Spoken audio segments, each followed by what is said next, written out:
اللہ نے میں شکر کرتا ہوں، اللہ نے مجھے توفیق دی ہے، میں جس کی خدمت کرتا ہوں اپنے جیب کے اپنے روٹی کو کم کر کے، اپنے لباس کو کم کر کے، اپنے گھر کے اخراجات کو کم کر کے میں لوگوں کی خدمت کرتا ہوں۔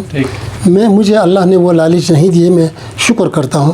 اب بھی پیسے میرے پاس نہیں ہیں، میں آپ کا امیدوار ضرور ہوں، میرے دل میں ایک جذبہ ہے، میں علاقے کی خدمت کرنا چاہتا ہوں، دیانتداری سے کرنا چاہتا ہوں۔ لیکن سر جو کرتے ہیں یہ چیز اس کو ختم کرنے کے لیے آپ کا کتنا کردار ہے؟ اس کو ختم کرنا میرے بس کی بات نہیں ہے، وہ آپ کی بس کی بات ہے۔ آپ لوگوں کے شعور بیدار کریں، یار یہ ووٹ مقدس امانت ہے، اس کو دیانتدار آدمی کو دینی چاہیے، صاحب بصیرت آدمی کو دینی چاہیے، قابل آدمی کو دینی چاہیے، سیاسی شعور والے رکھنے والے آدمی کو دینی چاہیے، قوم کے مفاد میں کام کرنے والے آدمی کو دینی چاہیے، اسلامی مفاد میں کام کرنے والے لوگوں کو دینی چاہیے، محب وطن لوگوں کو دینی چاہیے۔ یہ آپ لوگوں کا کام ہے، سوشل میڈیا کا کام ہے اور میڈیا پیپلز کا کام ہے کہ لوگوں کو یہ شعور گزار کریں۔ لوگوں میں یہ شعور آ جائیں تو پھر وہ پیسے پر نہیں بکیں گے، ہے نا جی۔ وہ ایک کسی اچھے شاعر کے شعر مجھے یاد آتا ہے، بہت پرانے زمانے میں جب ایوب خان نے یہاں وہ بنیادی جمہوریت کے الیکشن کرایا، اس وقت کسی شاعر نے کہا تھا، حقوق رائے دہی مل گئے ہیں لوگوں کو، لگا رہے ہیں خلوص و ضمیر کی قیمت، اگرچہ یوسف ایماں عزیز ہے تجھ کو، مگر بکے نہ یہ نان شہیر کی قیمت۔ بالکل سر، لاسٹ میں ہمیں بتائیں کہ لوگ آپ کو اس الیکشن میں ووٹ کیوں دیں؟ دیکھیں وہ تو لوگوں سے پوچھیں آپ کیوں دے رہے ہیں، نہیں آپ لوگوں سے پوچھیں۔ مجھے اس لیے دے دیں کہ میں نے دیانتداری سے علاقے کی خدمت کی ہے، میں اس لیے آپ سے ووٹ کا خواہشمند ہوں کہ میں نے آپ کے علاقے کی دیانتداری سے خدمت کی ہے۔ میں نے کبھی کسی نے میری الیکشن میں مخالفت کی ہو، اس میں نے کبھی مخالف نہیں سمجھا۔ میں نے اپنے جنہوں نے مجھے ووٹ نہیں دیا ہے وہ بھی مجھ سے کوئی جائز کام کے لیے بتاتے تھے تو میں ان کی خدمت کرتا رہا ہوں۔ کسی سے پوچھیں آپ اپنے پورے حلقے میں کہ بھئی تمہاری تم نے الیکشن میں مخالفت کی اور تمہارے بات کو اس نے مسترد کیا اس بنیاد پر، تو آپ کو انشاءاللہ ایسا کوئی آدمی نہیں ملے گا۔ بالکل، بلکہ اس کی مثالیں دینے میں مناسب نہیں سمجھتا ہوں، وہ ورنہ میں وہ بھی بتا سکتا تھا۔ ٹھیک، بہت شکریہ سر۔ یہ تھے جناب حاجی فدا محمد نوشاد صاحب، آپ نے بہت اچھی طرح ان کی پرسنالٹی کو اور ان کی کارکردگی کو جانا ہوگا۔ ناظرین بہت شکریہ آپ کا، اور ہمارے ساتھ جڑے رہیں۔ اللہ حافظ۔